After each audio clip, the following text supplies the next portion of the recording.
King of Podcasts Radio Network proudly presents the Wrestling is Real podcast, because wrestling needs us. Here we go, episode 641 of the Wrestling is Real podcast. It's KOP here with you. Thanks for listening in and checking out the show. Quite a few things to go and bring up tonight here on the program. We're going to go ahead and do a quick follow-up on Dynamite Grand Slam that happened tonight as I record the program.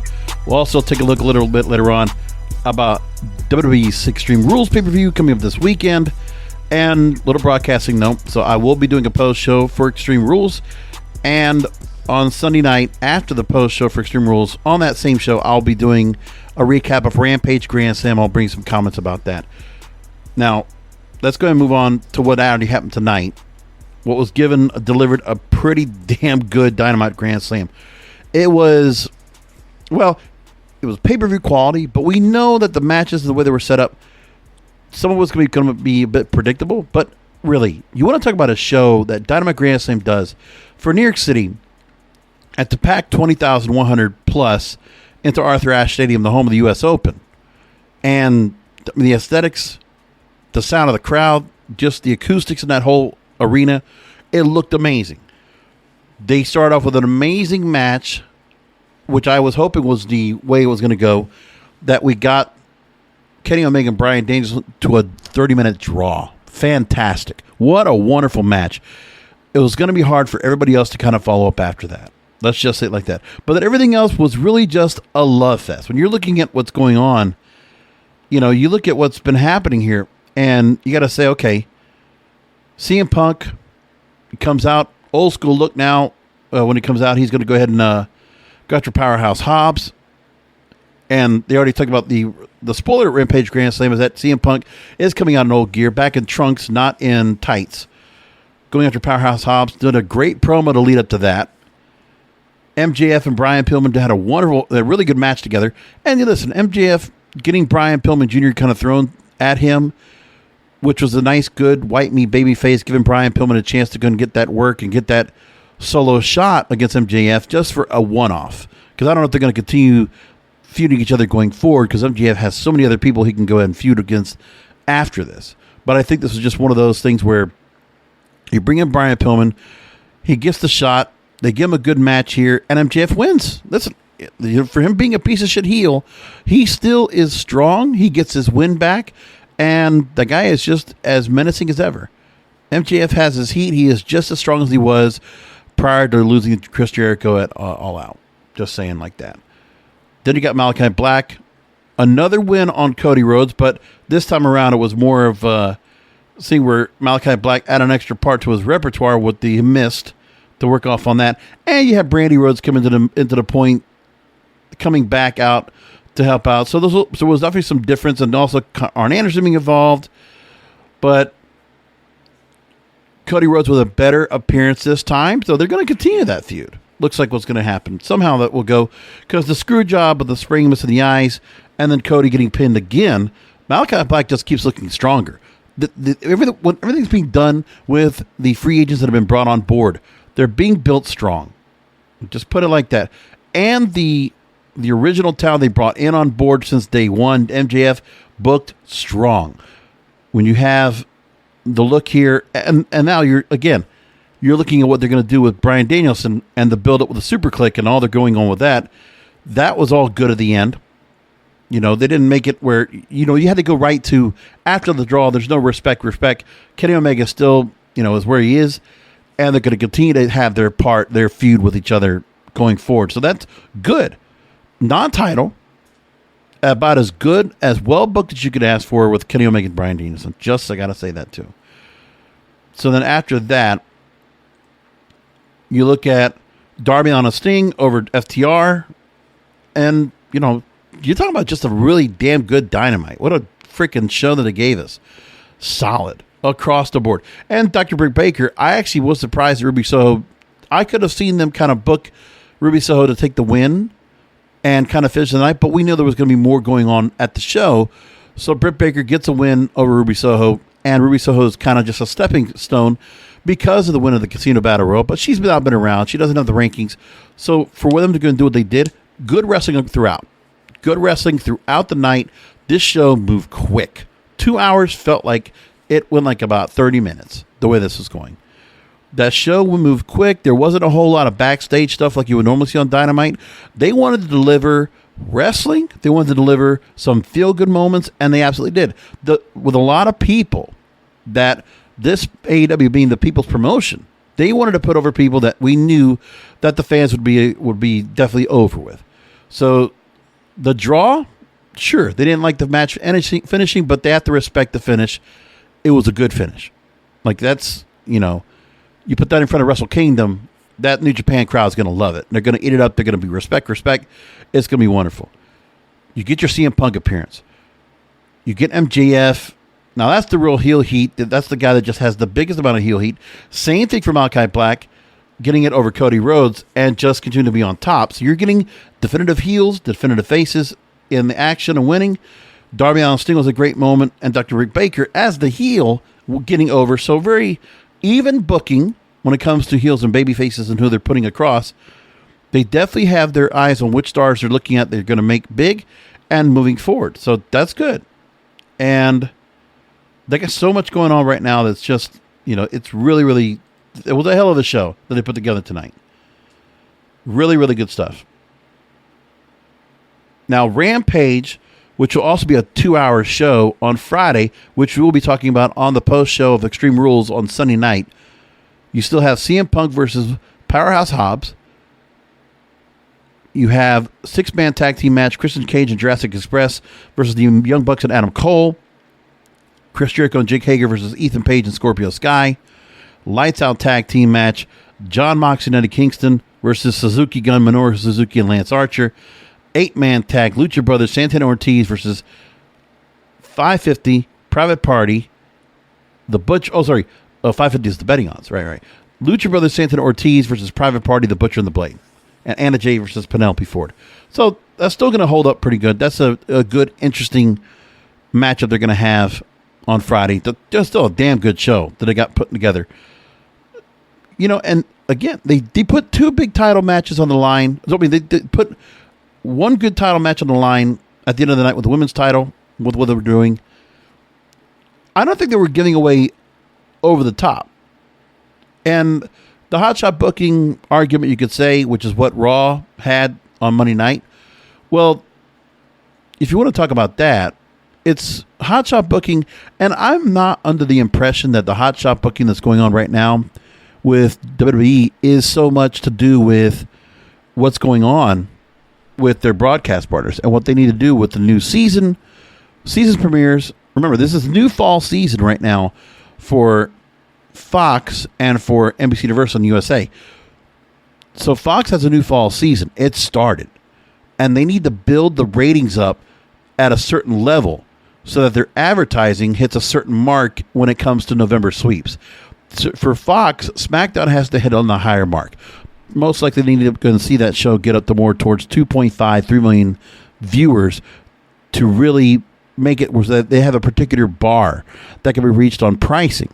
Because in the advertising they could put out on the November sweeps coming up, they're going to be able to say to November sweeps, let's get a build up to bigger numbers by November so that all these sponsors we might get at a cheaper rate, we're going to charge them more. For Fox, it's advertising. It's more for that. And they need to be able to make sure that that show performs well against the rest of the lineup and make sure that they get the younger viewership that they're trying to get for that show. For Raw, they're going up against Monday Night Football on cable. Regardless of anything you look at with AEW, AEW is an afterthought for WWE when it comes to the way the 18 to 49 numbers look, the demographic looks like for Dynamite and Raw. Listen, everybody wants to talk about that because that's a legitimate claim. So if the Brian Alvarez's, Dave Meltzer's, Mike Johnson's, Jason Powell's, and, Wade Keller's of the world want to go and talk about the ratings difference between the 18 to 49 demographic for Raw and for Dynamite, yeah, go right ahead to your heart's content. But the real business of it is going to be Monday Night Football. That's been always the culprit. And Monday Night Football does chew away at the ratings. Because even with the hot shot booking they did with Roman Reigns, putting him on and sandwiching him in front and back of Raw, it still only pulled 1.7 million viewers, almost 1.8. That should have been 2 million viewers.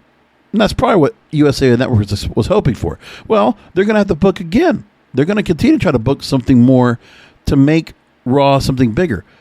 Look, and the rest of the show, it wasn't bad, but they have so much more work to do.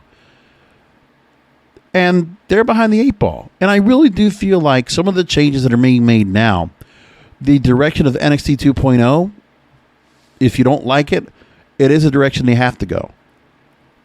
Because I do believe there are going to be a number of stars that are building up at NXT right now that I feel like will make their way up and move quickly.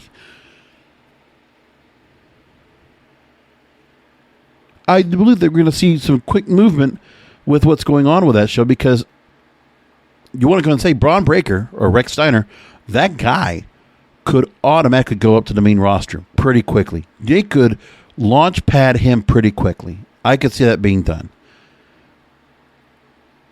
You look past the veterans that they have that are mainstays that they still need to, in order to transition through to phase out the original NXT that was on, that Triple H really had a lot of control over, to what's being done now.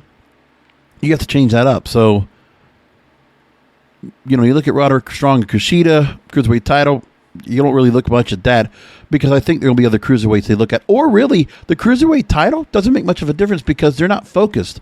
NXT's not necessarily focused on the Cruiserweight division. That would still work for some of the stars they have, if you think about it. And because I think their focus will be North America title, to treat it like their IC title on the main roster, or the US title on the main roster, and then the NXT Championship. And then on the women's side, you have the Women's Championship. And then you have the tag team titles. Those matter. But I think the Cruiserweight title, I can see where that kind of gets discontinued. The same way I would also think the 205 Live would also get discontinued down the line. I think that would actually happen too. Because I don't think they're going to find any benefit to have these size stars because of what they're trying to do right now. Like, you can see the stars are bringing on. Sure, they're not from the indies. They don't have 10, 15 years of experience. They're not coming in here with their own set of promo skills, their own look. Because they're taking people that they can bring in that would find some way with their athleticism to kind of be trained quickly in the style of WWE's style of sports entertainment, or some simulation of wrestling, which doesn't mean they need to go and know how to do a Canadian Destroyer or a Mahi Straw Cradle. They don't have to know that. They can slam, they can fly, they can, whatever. They can,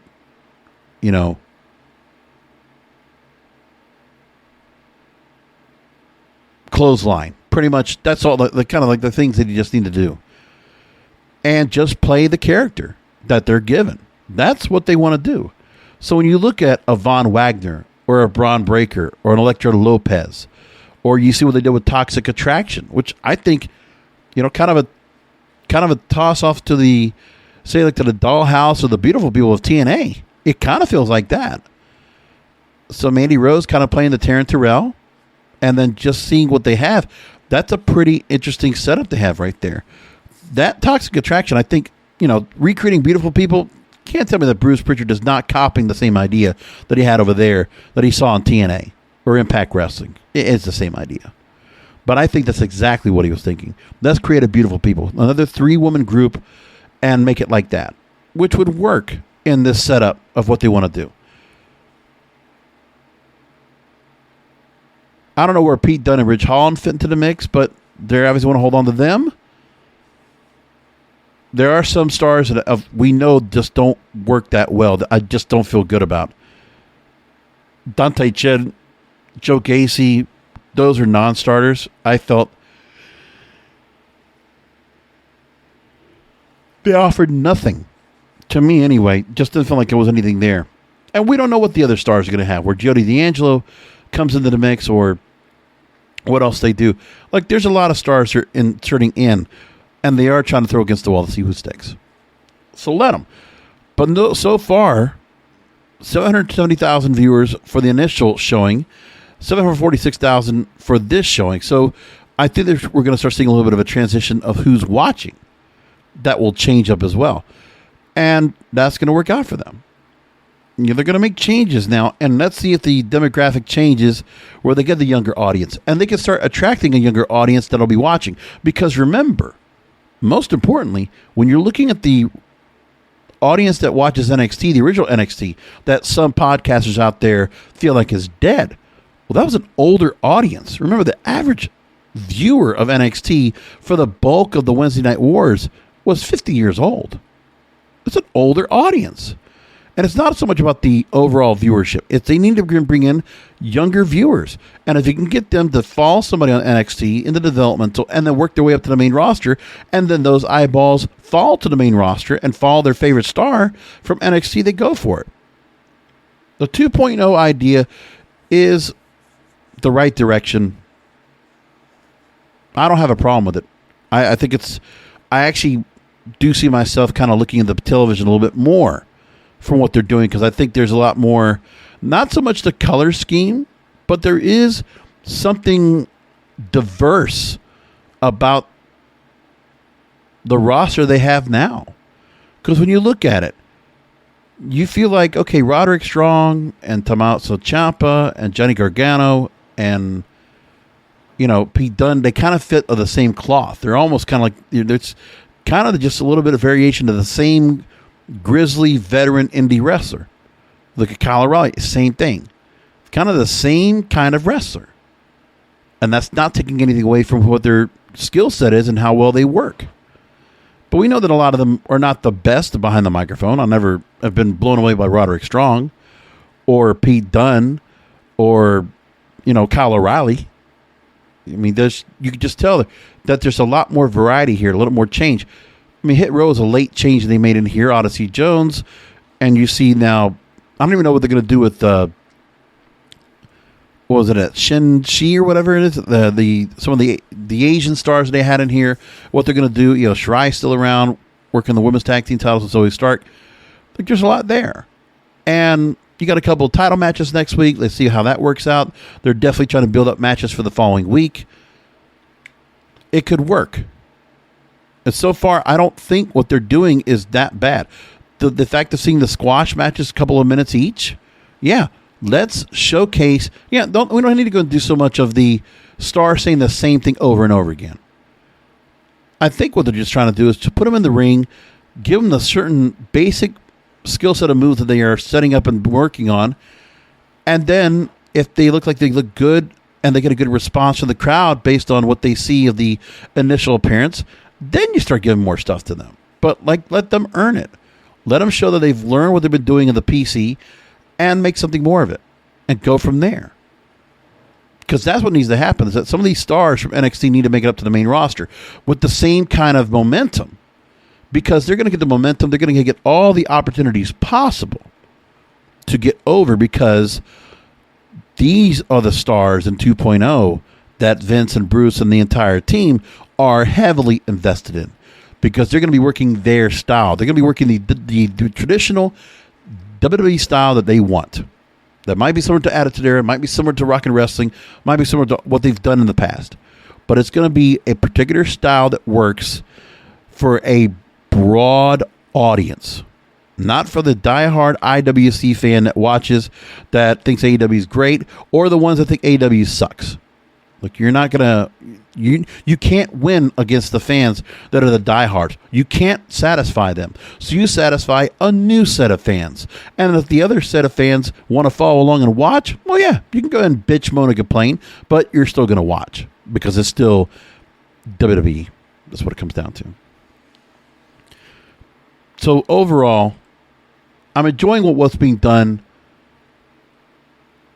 The direction of what WWE is doing right now is smart. They can't worry about what AEW is doing. They're still not. And I really believe, and that's one of the things that just really kind of got to me, where everybody just felt like that's what it was. And I just didn't think it was like that at all. And when you look at what's being said out there, you look at what's going on and how things are being done as of late, and look at some of the commentators out there. Tony Khan actually did an interview with a Business of Sports, I think it was. Let me go and pull this up real quick, because I want to take a little comparison to what Tony Khan's been saying about what's going on. The Bloomberg Business of Sports podcast. So a more professional show. you know, not like an appearance he would do at Busted Open. So he's going to be a different approach. So here's what he said so far, and this is where I want you to understand.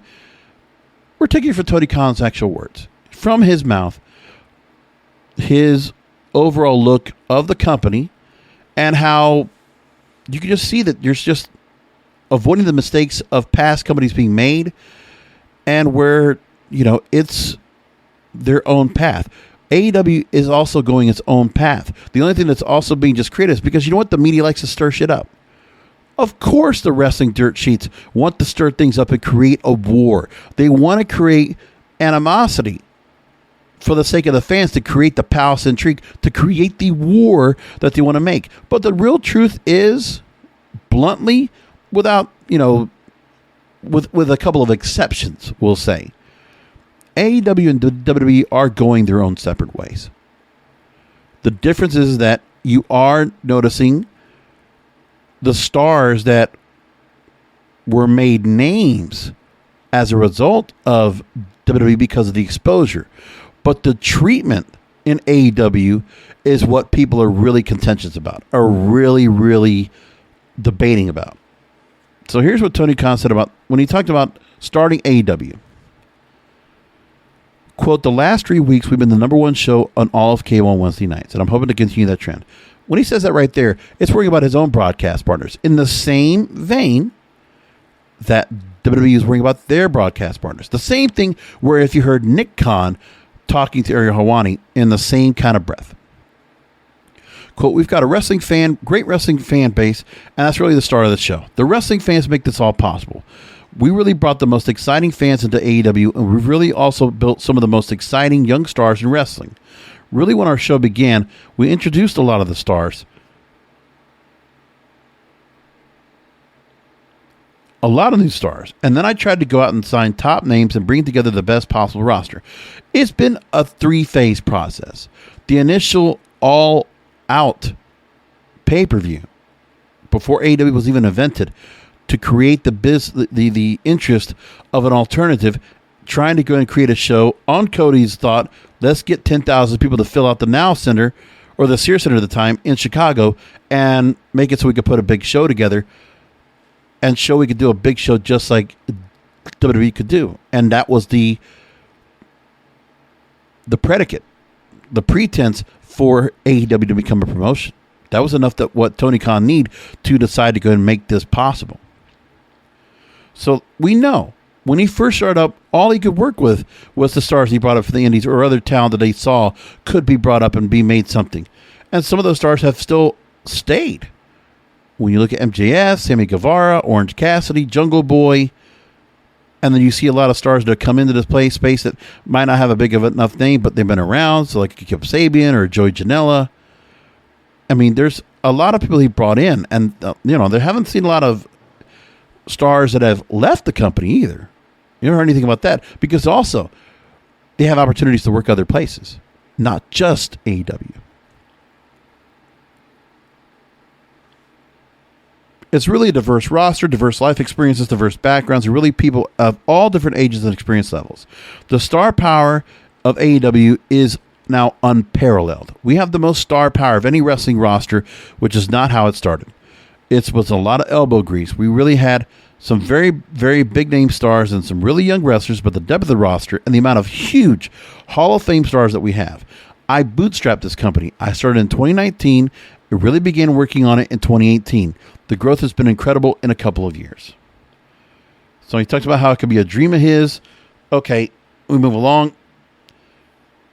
And here's what we look at now. What was he saying about the competition, or the supposed competition, which Vince says it's not. Nick will say anything is competition, but they look at everything with blinders, where I'm just repeating what everybody has said. All these major players in wrestling have said. Here's what he says.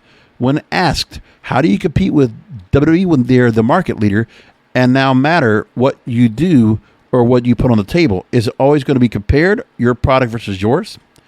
And he answers, the number one show in wrestling on TV last week was Dynamite.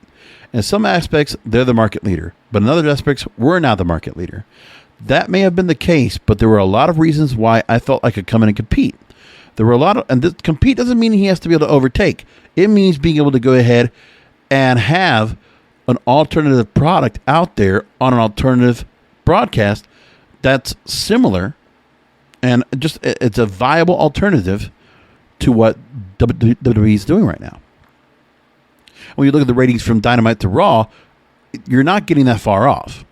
I mean, Dynamite tonight could definitely pull 1.5 million viewers.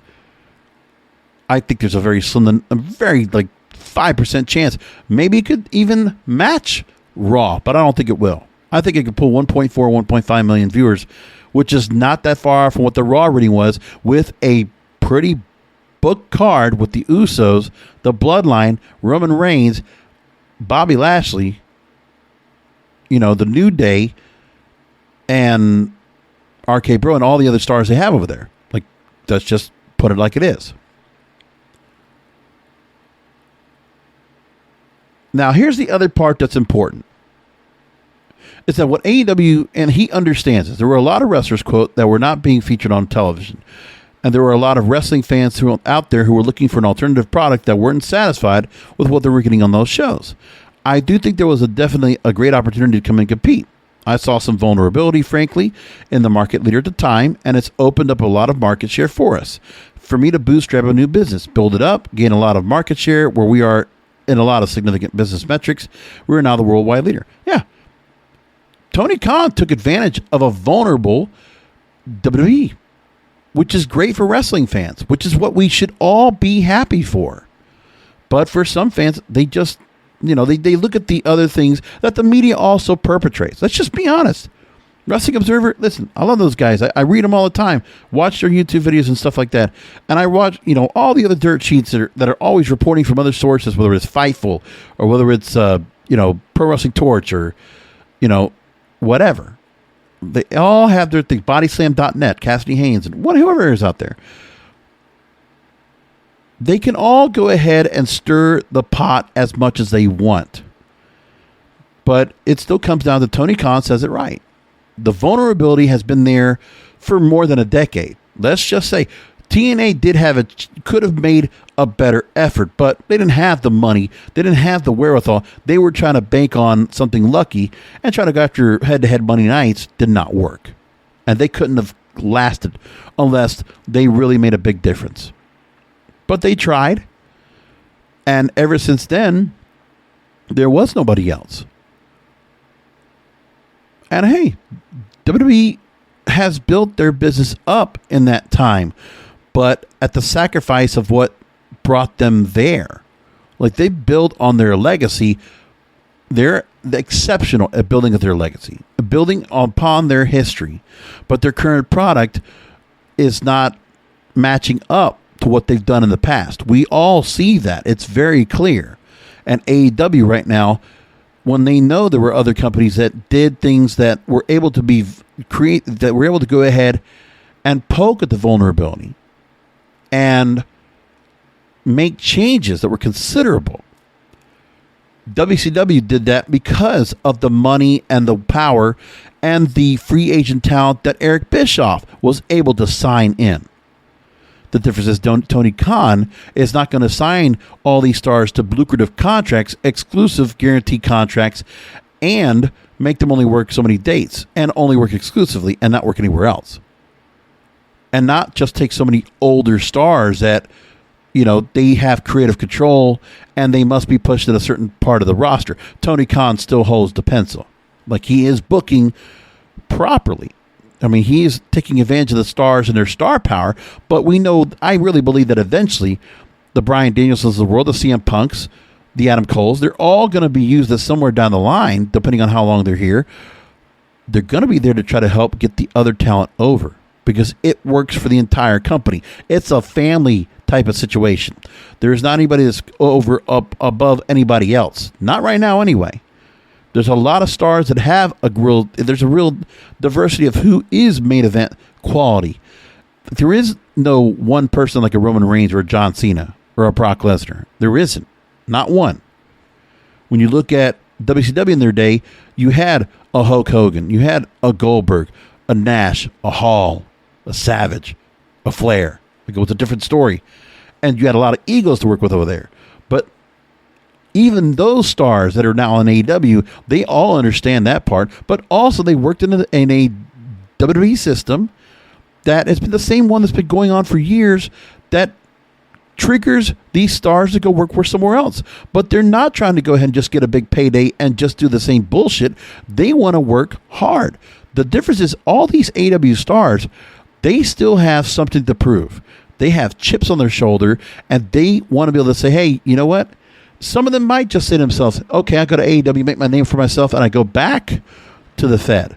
And Vince will take me back because they'll see how well I did in AEW.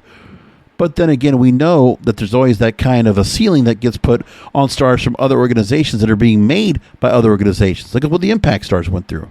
And AJ Styles broke through the mold. Samoa Joe to a certain point. But Bobby Roode? No.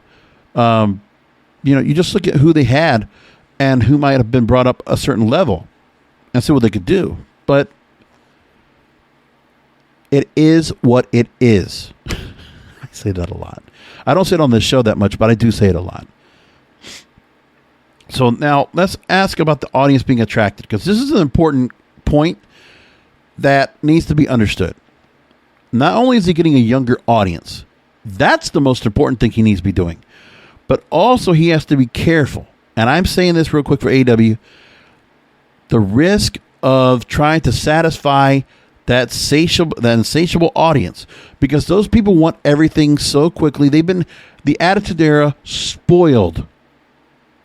And the way WWE does things, with very little time to long-term book, very little time to let things ferment and grow, it's instant gratification. So you have the WWE fans that were jilted and have wanted to go to AEW as the alternative, hoping for the dream matches, the hot shot booking, and for all their matches they want and more. They want Punk and Danielson. They want Cole and this and that.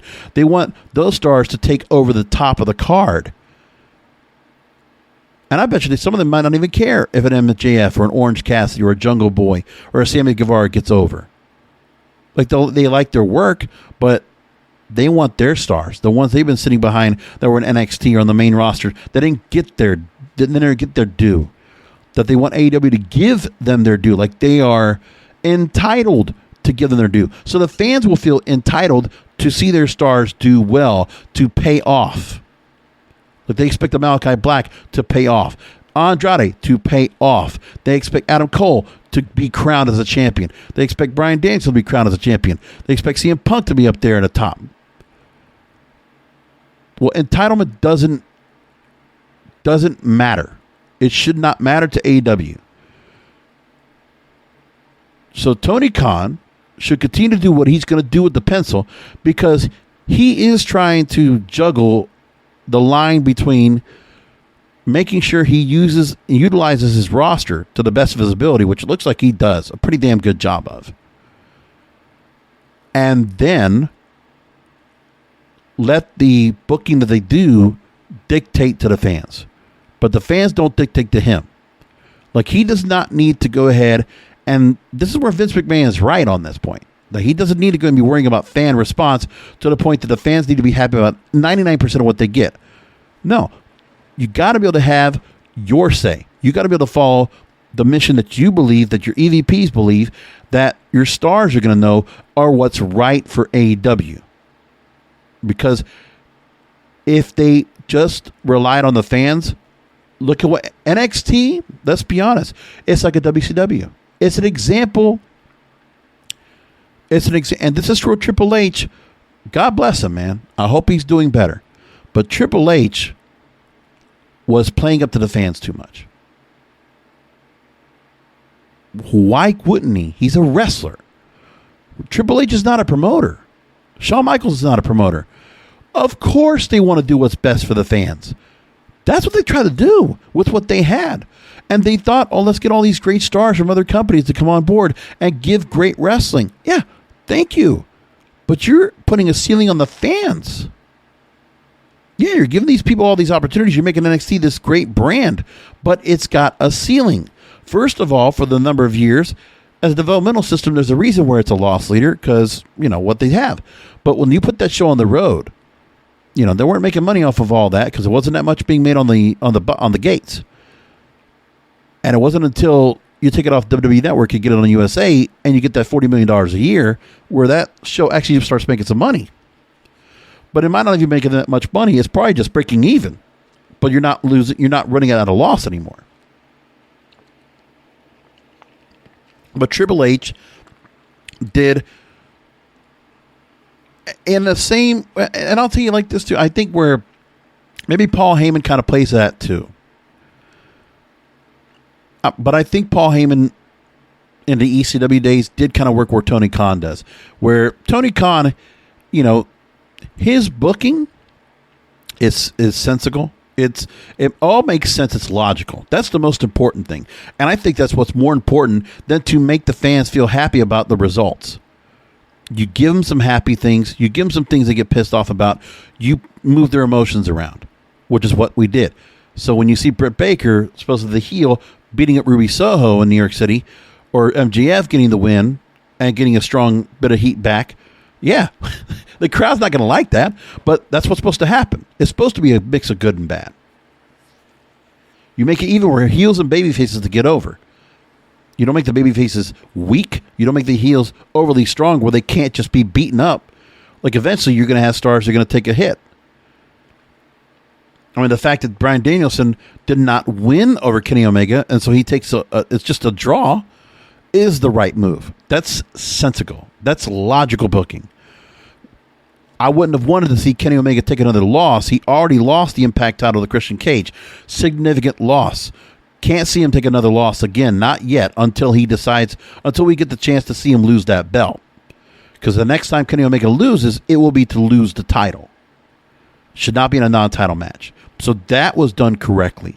You gave the fans a great match. Now, they might have not have liked the draw, but they loved the damn match. And I thought it was absolutely perfect. They couldn't have done better with that. When you look at, you might not like where Cody Rhodes is doing. He's the one that's being involved with Malachi Black, but he's doing the right thing of getting Malachi Black over. Absolutely. I mean, CM Punk, some people might say, why is he going after Powerhouse Hobb? Why doesn't he go after some of the other stars like a Cole or an MJF? No, in due time. But him choosing to go Powerhouse Hobbs, I don't know if that's so much his idea as it was, seeing what Tony Khan has, or just maybe they're just both in lockstep right now. And they're just seeing the right idea. CM Punk is working with the stars. They're getting the rub. Smart. Christian Cage working with Jungle Boy. Smart.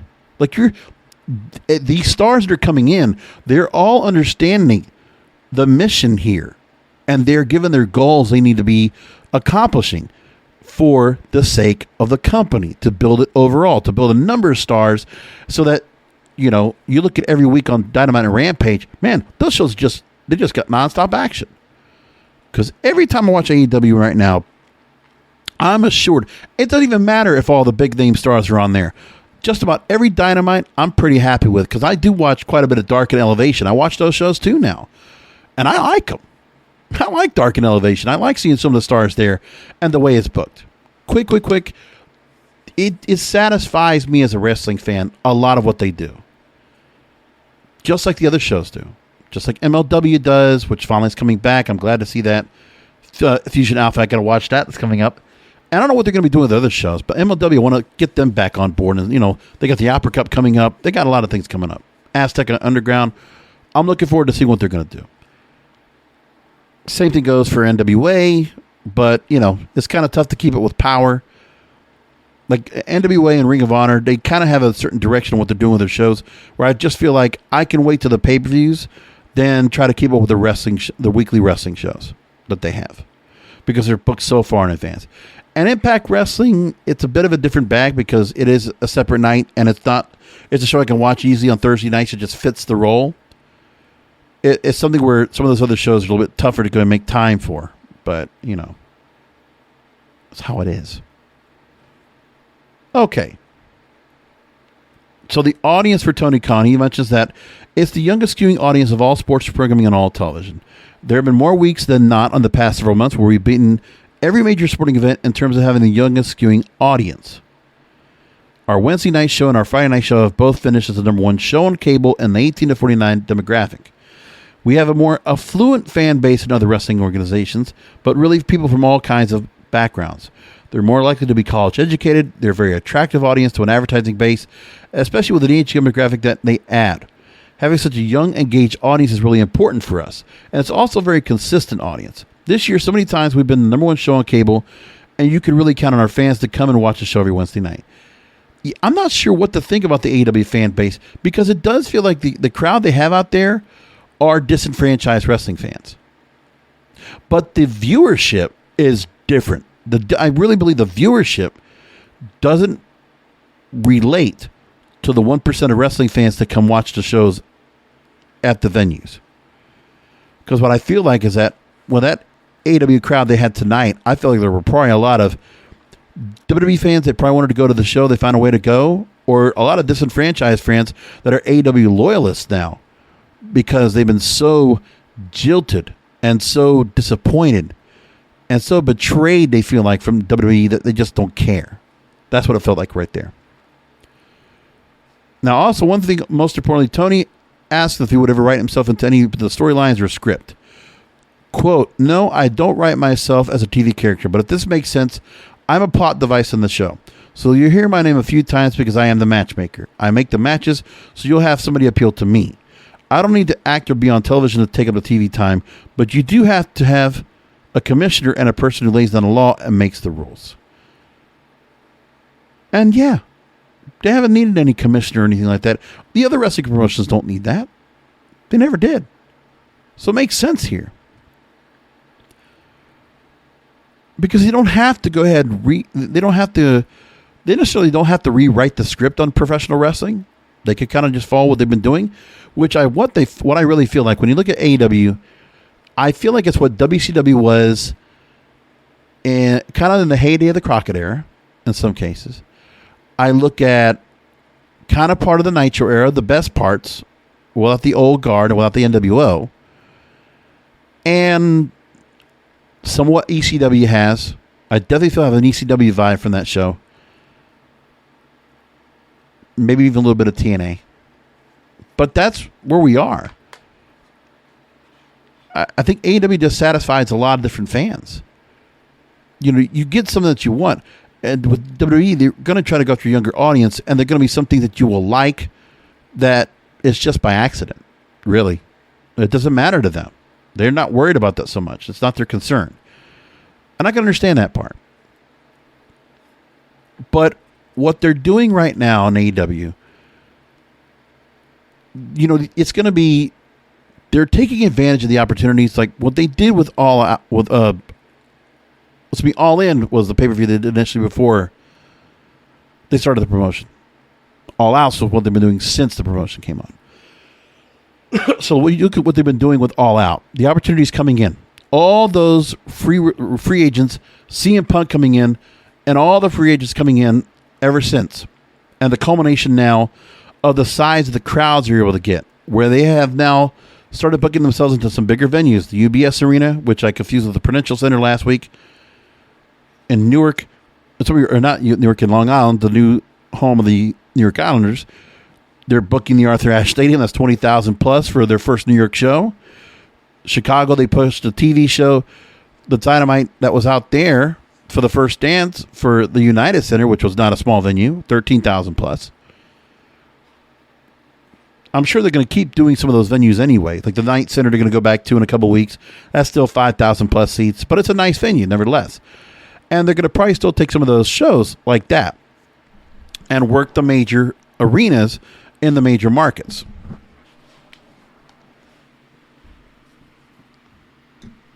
By working the markets, they definitely know they can get a big fan base, because taking the other markets like a Dallas or, you know, say like if they go to New Orleans or, you know, other places like Milwaukee when they first came out, you're still going to have to work those 5,000 seat venues. You're going to take those collegiate arenas for what they're worth. But when they're working the bigger markets and you start seeing the kind of audience they're getting for these, say if it's in New York or Chicago, yeah, take the bigger venues. When they go to L.A., if they ever go down to the West Coast, significantly at some point, or they want to go to, you know, L.A., or they want to go to Denver, or if they want to go to Seattle or whatever, like when they eventually build down there. Because as far as I know, I don't think they go out that much to the West Coast. When I look at what their tickets look like and, look at what they've been doing, I can't remember if their events have been going too much. They've stayed mostly East Coast, right? Because when I look at it, okay, Rochester, Philadelphia, Miami, they go to Orlando, they go to Boston, St. Louis, Minneapolis, so they'll go Midwest, Chicago, Norfolk, Virginia, New Orleans, Elmont, New York. So, that's what they got built up for the next, up until the start of the year.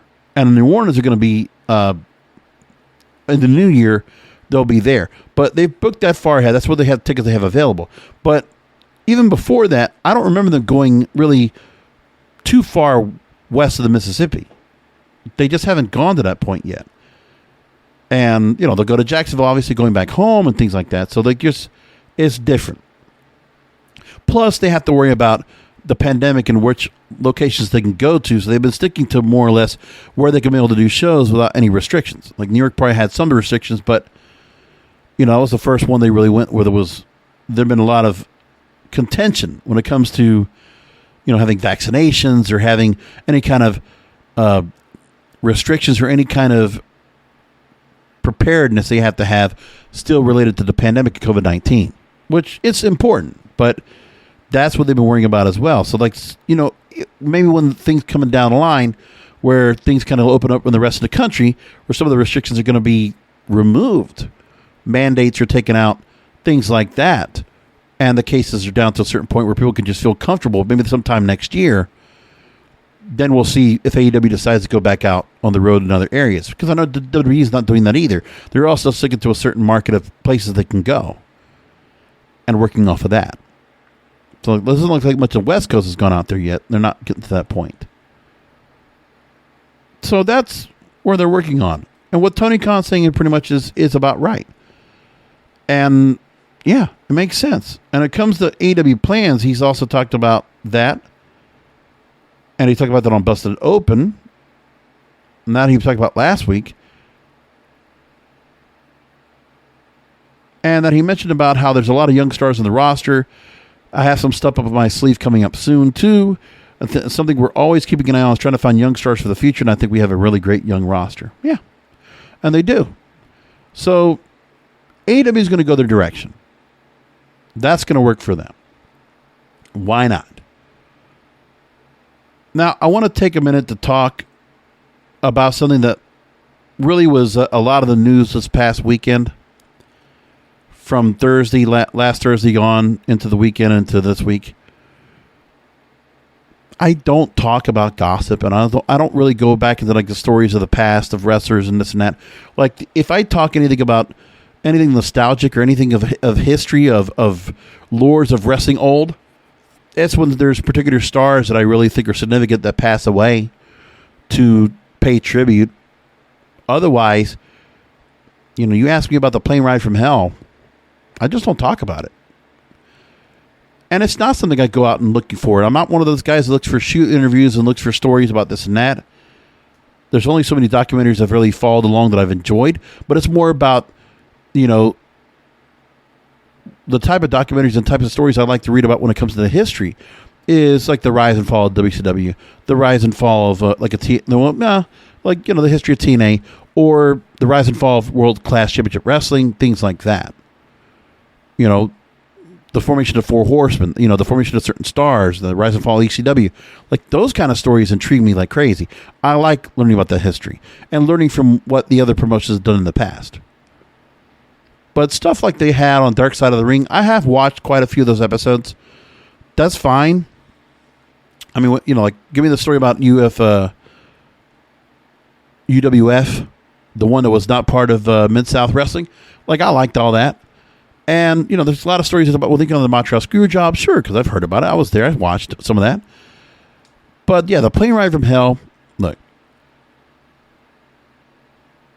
Whatever's being brought back up to the limelight now, I mean, that's on Dark Side of the Ring deciding to go and do that. Ric Flair's made his point about 30 for 30, which I thought was pretty comprehensive. When it comes to the actual litigation, the litigiousness, the lawsuit that came of this, As far as I know, I kept reading that WWE had settled it out of court. Tommy Dreamer opened his fat mouth, and regardless of the editing process, listen, he got himself set up to be made to look stupid because, you know, you're going to go up and do a documentary. You've got to realize that unless the whole interview is made available raw, like we've learned enough from other interviews, like just watch the news media, okay? They do that shit all the time. So to expect a documentary to take words that might be misconstrued and make the somebody come on look bad, that's normal. That's par for the course.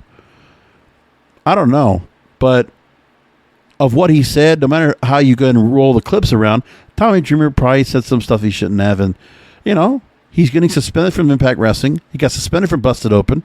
He's getting punished for it. So if he goes through sensitivity training, whatever. Of course, I'm not a fan of cancel culture. I don't expect that. And as for Ric Flair, you're not going to cancel that guy.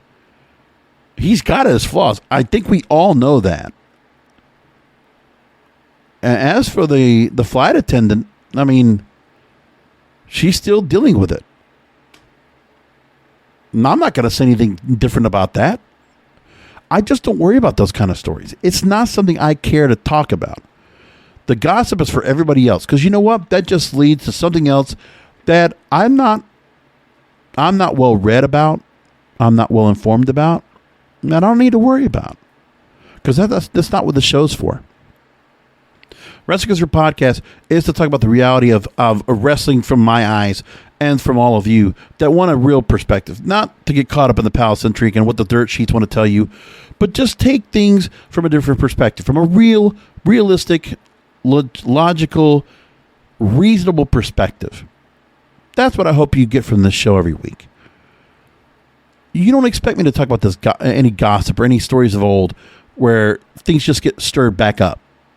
I mean, even in all due respect to Daphne or Shannon Spruill that passed away and all that happened with her and, you know, ending her life is tragic. But what else am I going to say about that? I mean, I hated. I liked her as a wrestler. I thought she was a great personality. It's horrible, downright tragic. But there's nothing else I'm going to say about that anybody else hasn't already said. And I'm not going to just take all the time in the world. I mean, I'll make the point of saying about it just for the purpose of saying what a poor thing to have happened to such a good to a woman like Daphne. Like, it's just unfortunate. Don't like to see people go away so early in life when there's so much left to live and that they can't find a reason to live. But that's another story. But those kind of stories, you know, they're not part of the agenda on this show. So if anybody wants to know, I mean, I'm glad nobody really gives me any shit about what I do on this show. I mean, I get some comments on YouTube for the most part, and that's about it. But the rest of you listeners, I've shot the email out to you, and, you know, I don't hear much. Maybe somebody will hit me up on the Facebook page or on Twitter, but very little. Like, I don't worry about feedback because obviously I'm not trying to step on anybody's toes. I'm giving my opinion on the business of professional wrestling, on what WWE, AEW, Impact Wrestling, MOW, NWA, Ring of Honor, and all the others are doing. Because that's what matters. Like, I like all that. So, there's a lot of other shows. One, to go ahead and be super fans and talk about those kind of things. And make it a point to talk about on their show because it's really good clickbait. Just like the news media will do. Just like the Observer or PW Torch or the Dark Side of the Ring. Yeah, go right ahead. Clickbait. I don't need that. I'm not going to waste my time with it. So that's all I'm going to say about that. If anybody wanted to know, that's not even 2 cents. It's not even worth 2 cents. I'm just acknowledging the fact that it happened. And that's all it's going to be. But you're not going to get any real comments out of me because I have nothing to say about it. And as for the wrestling business, yeah, there's a lot of people that they're not good people. Okay? We know the wrestling business, just like sports in general. And just like men. The locker room behavior. Yeah, I understand. There are a lot of people that are very insensitive about that and they don't like talking and they don't like to see that happen. And there was a time where, well, there's never been a time it should be tolerated. Let's just say that. But we also know that things like that have happened. Let's just not deny it. And let's not just come all of a sudden act like we're, Puritanists over here and like, oh my God, this is so horrible. Just because, some people feel like they need to go and just be able to say, okay, on social media, oh, we're going to be super offended by it. We're going to be hyper offended by anything and everything that hurts our little minds. And if it does, our keyboard warrior sense of self is going to start typing away to cancel that said person. Because how dare they be able to exist and make a living?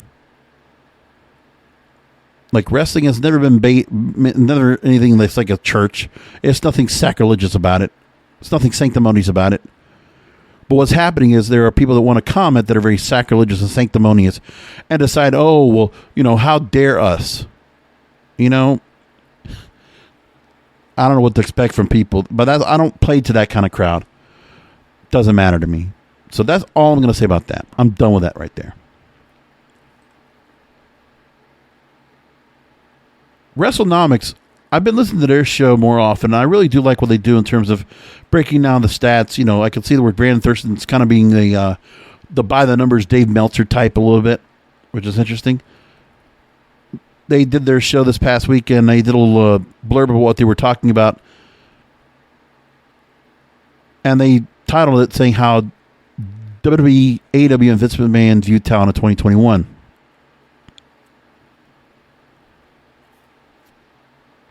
And Brandon Thurston actually makes mention of, quote, I feel sort of ridiculous that we're trying to unpack such a small sentence, which was the statement that Vince McMahon said during the earnings call about the talent the AEW has and what they were doing with the talent, then we might be able to offer them more, right?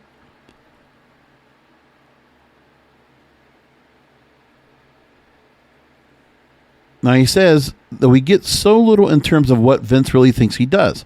He speaks publicly so little, but is there any insight we can get from what he said on the earnings call? Along with some other moves that they made recently to me, that's doubling down. All talent that they're cutting, even people like Braun Strowman. I'm thinking, too, about what Nick Khan said to Ariel Helwani about indie wrestlers, if you will. If people move on, that's fine by them, which is great corporate speak to make it sound like they're doing somebody a favor by cutting, but in some cases they are as far as their careers go. I think what we're seeing happen is this bifurcating, that's a Chris Harrington word, of maybe wrestling audiences. Definitely two creative versions of what their product is. WWE not even willing to accept they're in the wrestling business. AEW embracing that they're in the wrestling business. Those decisions are very different. They have different visions of what they do creatively. They have different visions of what talent they value. They kind of already did in the first place. But I think we're seeing a doubling down of that from WWE. Yeah. I don't know if it's so much of a doubling down. I just think it's a refocus. I mean, it's different people that are now entrenched. I think the Nick Khan effect is much more apparent than we see. The change to NXT, really, he's president and chief revenue officer. So it's a reorganization, a restructuring. And I believe, without trying to say too much, I think some people need to realize that WWE is rebuilding. Now, they're not going to rebuild and stop. They're not going to rebuild with older indie-laden stars they had at NXT, which were barely able to go and break a 700,000 viewer ceiling. Meanwhile, the 2.0, they feel that they could do more with, and they're able to go and take stars on those rosters, on the 2.0 roster, that they can put on the launch pad to the main roster with not having to change their gimmick whatsoever once brought up to the main roster, right? Because when the Shield came up, when Bray Wyatt came up, when Sasha Banks came up, when Charlotte Flair came up, when Becky Lynch came up, was there any real change in their gimmicks? When we saw the War Raiders go up, becoming the Viking experience, the Viking Raiders, watering down their look. Karrion Kross, what a great example. Keith Lee, another great example. Aleister Black, another great example. Ricochet, another great example. Think about that. To have to go ahead and have some of these stars go to the main roster and have to tweak and change the characters, whether bad or good. They did it because of what Triple H was doing to satisfy and satiate that fan base. Let's be honest, it's not going to satiate the fan base of the main roster. The 2 million plus people, or 3 million or plus, or the 6 to 8 million people globally that watch. They're not going to like what's on NXT. Nobody wants to think about that because they're not the most vocal. But that is the majority. Meanwhile, the IWC, this has to be put in your heads. The IWC, in WWE's eyes, is a vocal minority. You're the loudest minority of any wrestling promotion. Same thing with AEW. They also have a vocal minority.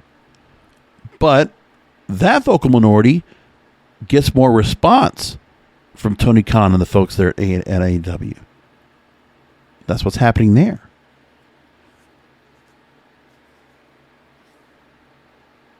Now, Brandon Thurston also goes along and says here, quote, maybe part of that is this sort of you can't quit, you're kind of fired kind of thing. Oh, these indies people are leaving us. Adam Cole's going to pass up. CM Punk was not interested in dealing with us. Apparently, we had some discussions with him, and we couldn't get Bryan Danielson to stay. John Moxley wanted to leave a few years ago, and he left. Wouldn't even look at his deal. Wouldn't even look at what the money we were offering him.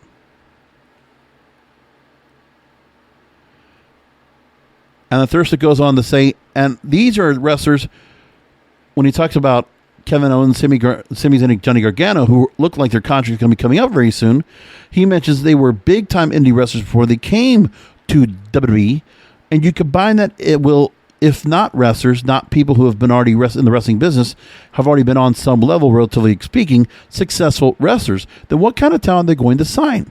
Maybe it's more of a Gable Stevenson types on the high end. I don't know how often you can sign a gold medalist, but that seems to be their idea. Obviously, we see the repackaging of NXT 2.0. They just put the title on Tommaso Ciampa, a big indie wrestler. But I mean, that's just part of the transition to a future of talent development that's more about people who have athletic backgrounds, perhaps. Especially on the women's side. Maybe they're more fitness models, but not necessarily independent wrestlers.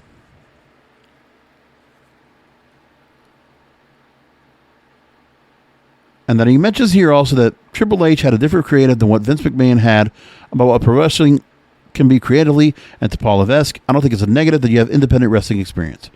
But it's still, he was taking the vocal minority, the IWC, and then satiating them. Because they were loyal to the NXT brand. But that's the only audience you're going to get for that. But we know that the audience is much bigger for that. We have to keep that in mind.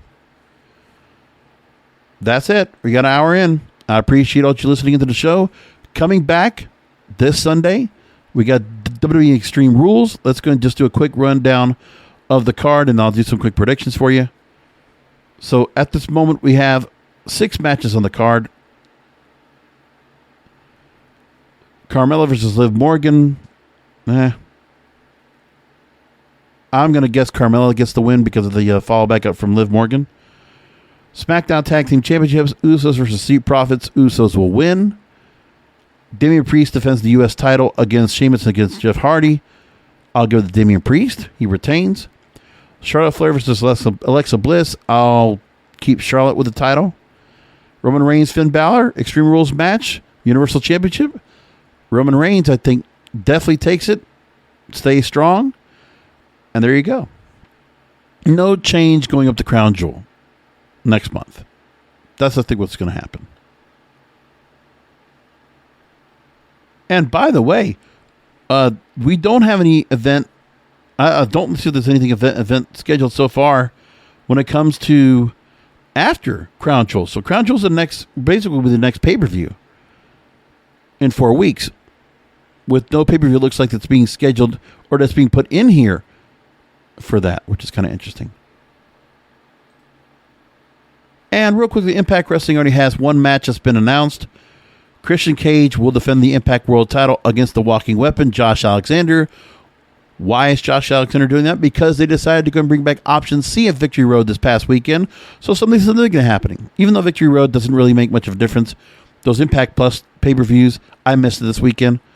You know, they're kind of predictable. And, you know, they're good solid Impact TV shows. Very well packed. But, if I miss one of those, it's going to be okay. But yeah, Christian Cage, Josh Alexander, hell of a match.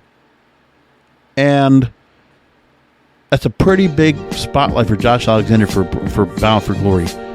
We just have to see what they're going to be doing when it comes to the rest of the show. Usually their biggest show of the year next month. We'll keep an eye on that in Las Vegas. All right, so I'll come back this Sunday for Extreme Rules. We'll do a post show with that. And I will also go ahead and report on Rampage Grand Slam and do a follow-up on that. Next time you hear from me with another Wrestling is Real podcast, because wrestling needs us. Thank you for listening to the Wrestling is Real podcast. You can find all previous episodes at wrestlingisreal.com or subscribe to the show on all major podcast outlets, including Apple, Amazon, Google, Spotify, and iHeartRadio. Follow the King of Podcasts on Twitter, Facebook, and Instagram at King of Podcasts, and search King of Podcasts on YouTube, or type youtube.com/JBRASCO951. This has been a presentation of the King of Podcasts Radio Network.